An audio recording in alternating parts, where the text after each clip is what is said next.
Hello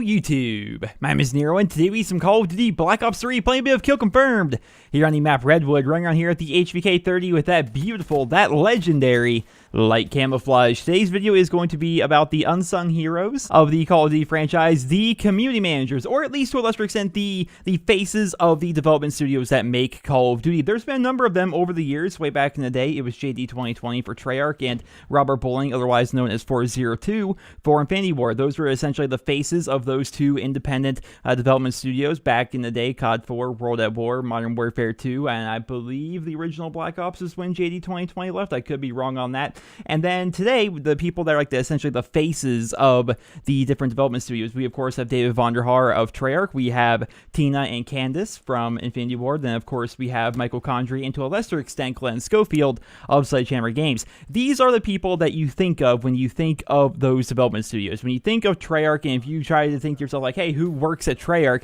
you think immediately David Vonderhaar. That's the only person I think anybody can actually name from Treyarch. I'm sure there's some guys out there that could probably name a couple of other people that we maybe see in interviews, but for the most part, when you think Treyarch, you think David Vonderhaar, right? When you think of Sledgehammer, you think of Michael Condrey. These are basically the faces of those studios. They all perform different tasks. They all have different jobs. They are not all just social media community managers. They don't just sit on Twitter all day and read feedback and then report that feedback to the rest of the developers. All these people have their own individual jobs within their development studios, and they at the same time, for whatever reason, for some reason, I guess fate has bestowed upon them the position of face, the position of community manager, quote unquote, for their particular studio. So when you think of Treyarch and you think that you want to try to get a hold of somebody at Treyarch, right, what do you guys do? If you guys want to gather Treyarch's attention somehow, how do you go about doing that? Twitter? Do you tweet at Treyarch? Typically, they're not going to respond. Typically, they're not going to have too much to say. You probably end up going to David Vonderhaar as a result. And I think therein lies the problem. We don't have a direct way to try to get in contact with Treyarch or get in contact with specific people within different studios to try to voice our opinions and try to voice the problems that we may have with the game. I'm coming from the weird perspective of somebody who actually helped Treyarch fix a game-breaking bug with Black Ops 2, and I did it without making videos and, spamming tweets to David Vonderhaar or making Reddit posts or making the bug well known or anything like that. I did it very secretively, and as a result, nobody ever really knew about the bug, and chances are a lot of you guys didn't know about this bug either. And it's actually a pretty interesting story, so I think I'll tell it to you guys here. Back during Black Ops 2, I found a bug. This was a game-breaking bug where you could essentially lag out any other person in the lobby if you were the host, and this is how I found it.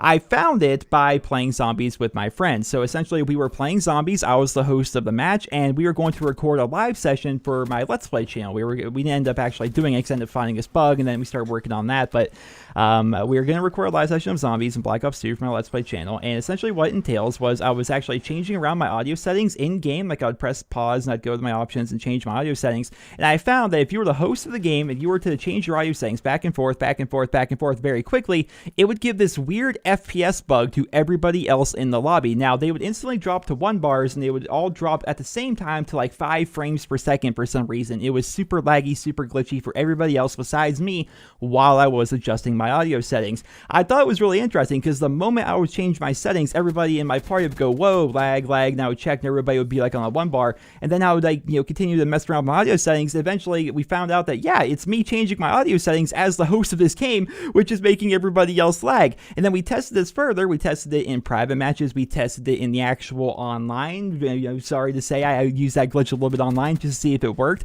and it did. It was a legitimate bug. If you were the host of the game and you were to go and change your audio settings back and forth very quickly, you could just lag out everybody in the lobby and make it so they essentially couldn't move.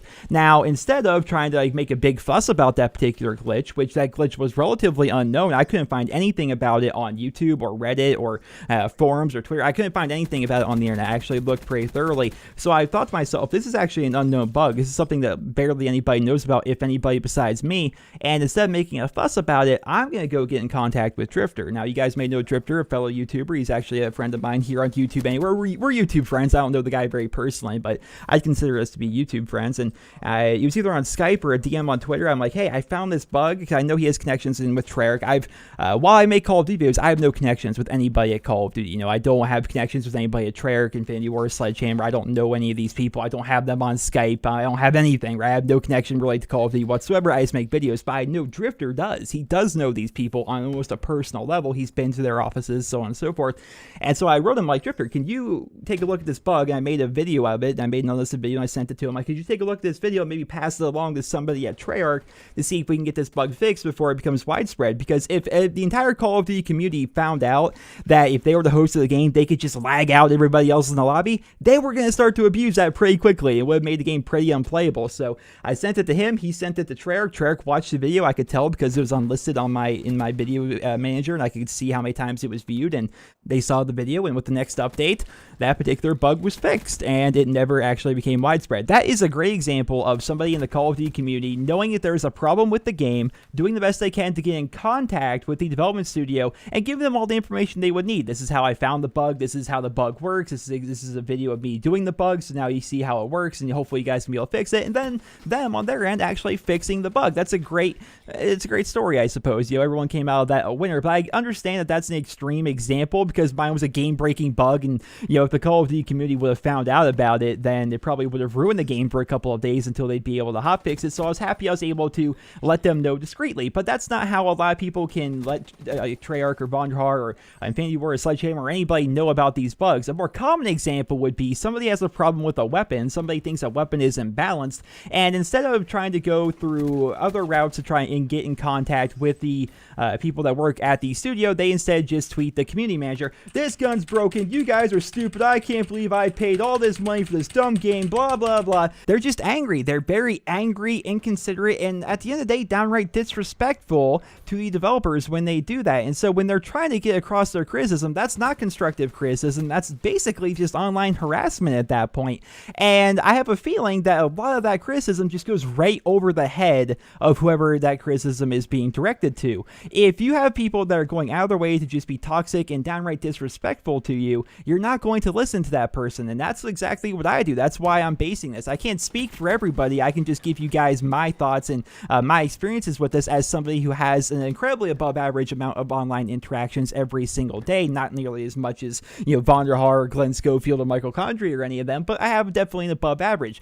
And with all these people trying to interact with me at once, I ignore the people who are just being disrespectful to me. I ignore the people who are going out of their way to be rude or vulgar or toxic in their interactions with me because it's not worth my time to listen to those people. I would rather listen to the people who are being positive, the people that actually are being respectful to me and actually respect me as a human being. So if you want to actually get your point across to somebody who works at Treyarch or works at Infinity Ward or works at Sledgehammer, do it respectfully, right? Make a Reddit post, be very respectful with your Reddit post, have a lot of factual information in there. If you're going to tweet them, make it a respectful tweet and treat them like a human being, because at the end of the day, guys, that's what it comes down to. We're all human beings. When you make these inflammatory posts, I'm not saying everybody does this, but if you make an inflammatory post, you know, that's an actual person that's going to be reading that. If you're being rude to a community manager or if you're being rude to anybody online, that is a person that you are dealing with at the end of the day. So if you want to try and make Call of Duty better, there's a lot of ways that you can do so by just participating in the community, participating in forums, making tweets, making Facebook posts, participating on Reddit. There's a lot of things that you can do, but remember that doing so in a very disrespectful way is probably just going to get you blocked, ignored, or what have you. It's not going to get your point across, and it's not going to change what you ultimately would like to change about a game that you are obviously very passionate about. And that is going to conclude this video, ladies and gentlemen. The people versus David Vonderhaar, just the people versus the community managers in general. Remember, they don't control everything. They can give feedback to the development studio. They can make changes, but they already have a wealth of information already at their disposal. And of course, they take fan feedback very seriously, and they would like to hear from the fans. But if you want to actually get your point across, you have to do so in a respectful way, guys. You have to do it. You can't just be rude. You can't just, you know, continue to yell and bark and shout at something until they make the change that you would want. It just, that's not how it works. And if they haven't made a change, if it's a change that you feel as though is something that needs to happen and they haven't changed it, maybe there's a good reason. Maybe you think a weapon's overpowered, but in reality, in the grand scheme of things, it really isn't. I think David Vonderhaar has actually pulled out the stats a number of times here in Black Ops 3 where people would say a particular weapon's really overpowered, and he would pull out the stats and he'll be like, well, I mean, just looking at the overall like global kill death ratio for this weapon is actually worse than this weapon, this weapon, this weapon, and this weapon. Maybe we should start looking at some of these other weapons that are out there, because this one people seem to be doing very good with as compared to the one that you're complaining about. Or maybe there's these other weapons that people are typically doing very bad with, and maybe they want to start working on buffing up some of those. Like, they have a wealth of information that we don't have access to, and that's one of the ways they actually go about changing their weapons and doing their weapon tuning and whatnot, right? It's a very complex thing. They don't just solely base it